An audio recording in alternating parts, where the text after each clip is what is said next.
बोलिए वृंदावन बिहारी लाल की।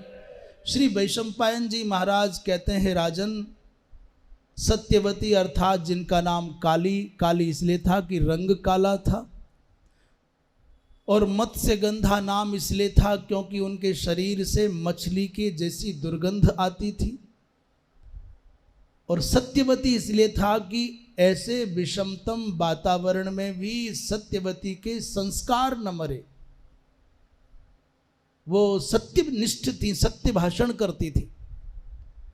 महर्षि पराशर के अनुग्रह से वो योजनगंधा हो गई। चेदीराज उपरिचर वसु की पुत्री होने पर भी दासराज के घर, नाविक के घर पली, और मलिनतापूर्ण वातावरण होने पर भी उनके मन की जो सुगंध है, उनके जो दिव्य संस्कार हैं, वो नष्ट ना हो पाए। महारानी बनी सत्यवती तो चित्रांगद और विचित्रवीर ये दो पुत्रों को जन्म दिया। महर्षि शांतनु वृद्ध हो गए थे लगभग, और शांतनु जी महाराज स्वर्गवासी हो गए। असमय में अतिशीघ्र स्वर्गवासी हो गए। चित्रांगद को राजा बनाया। एक दिन कुरुक्षेत्र की धरती पर चित्रांगद नामक किसी गंधर्वराज से विवाद हो गया, और विवाद का कारण बहुत छोटा, तेरा नाम क्या और तेरा नाम क्या। उसने मेरा चित्रांगद। मात्र झगड़ा इस बात पर हो गया, मैं चित्रांगद और मैं चित्रांगद। वो तेरा नाम नहीं हो सकता और तेरा नाम नहीं हो सकता, पहले मेरा पहले मेरा।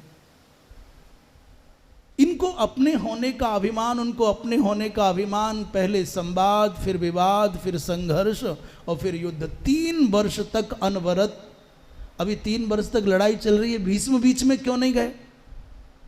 बोले एक रथी युद्ध था, दोनों द्वंद्व युद्ध था, और अंत में उस गंधर्वराज ने इस नरराज को मार दिया। छोटी अवस्था के विचित्र वीर्य को राजा बनाया गया, पर विचित्र वीर्य जी महाराज उतने कुशल नहीं थे जितने कुशल चित्रांगद थे। अब इनके विवाह की चिंता हुई। एक दिन पता चला काशीराज की 3 कन्याओं का स्वयंवर होने जा रहा है। माता सत्यवती ने भीष्म से कहा, वत्स, अब तुम्हारा छोटा भाई राजा भी बन गया है, इसका परिवार बस जाना चाहिए, वंश परंपरा की इस बल्लरी पर कोई फूल खिलना चाहिए। तो बाबा भीष्म अकेले, एकदम अकेले, बूढ़े हो चुके थे, रथ लेकर के पहुंच गए स्वयंवर में। वृद्धा परम धर्मात्मा बलि पलित धारण। और जैसे ही स्वयंवर में पहुंचे तो युवावस्था के जितने राजकुमार वहां बैठे थे, सफेद बालों वाले बाबा भीष्म को, वृद्ध महात्मा को देख करके हंसी उड़ाने लग गए। भैया ये तो कहते थे हम तो जीवन पर्यंत ब्रह्मचारी रहेंगे, कहो अब व्रत खंडित हो गया क्या?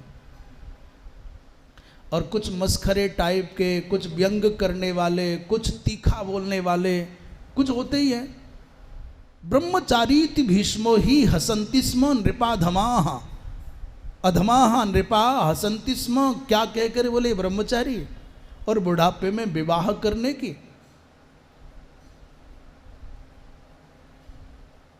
बाबा भीष्म कुछ समय तक तो इन अपशब्दों को सहन करते रहे। एक समय आया कि क्रोध के मारे तमतमा गए और समग्र राज समाज को ललकारते हुए कहा कि तुमने अपनी माँ का दूध पिया है, तो मैं अकेला वृद्ध भीष्म इन 3 कन्याओं का हरण करता हूँ। आओ, आ जाओ, मेरा सामना करो।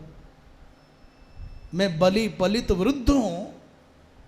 और ऐसा कहते हुए तीनों की तीनों राजकन्याओं को अपने रथ पर बिठा लिया। रथ मारो पिता कन्या। किसी ने, भद्र व्यक्ति ने कहा, रे महाराज ये अच्छा नहीं है।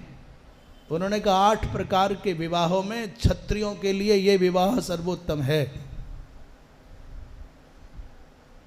सारे के सारे समुपस्थित राज समाज को पराजित करके जो कन्या पाई जाती है क्षत्रिय के लिए, वो सर्वोत्तम मानी जाती है।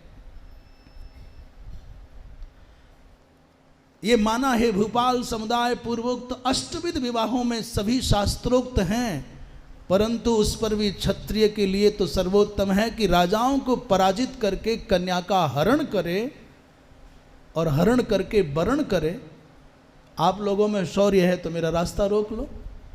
महाराज लड़ने के लिए आए भी, शाल्व आदिक भीष्म पर टूट पड़े शस्त्र लेकर के, पर जैसे करोड़ों सस और श्रृगाल किसी सिंह का सामना नहीं कर सकते, वैसे ही शाल्व आदिक सभी राजा पराजित हो गए। तीनों कन्याओं को लेकर के महाराज भीष्म हस्तिनापुर आ गए।